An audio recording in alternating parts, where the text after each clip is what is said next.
Well, take your dinner up a notch with today's fancy and easy recipe. Howard shows us how to make his perfectly cooked bistro pan-seared scallops in the Mr. Food Test Kitchen. The other day I was at a restaurant and had some of the best scallops I've had in a long time. And it dawned on me as I was eating them that I haven't shared a scallop recipe with you in quite some time. So let me show you my take on the dish that I thought was so good. We'll dry some sea scallops on a paper towel before seasoning them with a bit of salt and pepper. And if you're not sure how to tell the difference between sea scallops and bay scallops, here's a way to remember. Bay scallops are the smaller ones since they come from a bay, which is smaller than the sea. After these are sauteed, we take them out of the pan and cover them to keep them warm while we add some chopped onion, garlic, tomatoes, and a little more salt and pepper.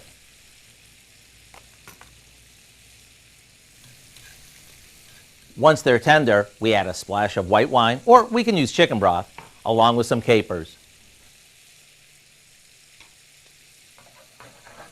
Then all we have to do is serve this over our scallops, and we have a restaurant fancy meal.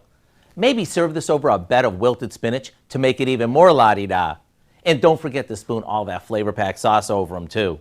I do hope you'll go online and get the recipe for our Bistro Pan-Seared Scallops, so you'll have this easy gourmet recipe right at your fingertips. I'm Howard in the Mr. Food Test Kitchen, where today we found a fancy way for you to say, ooh, it's so good.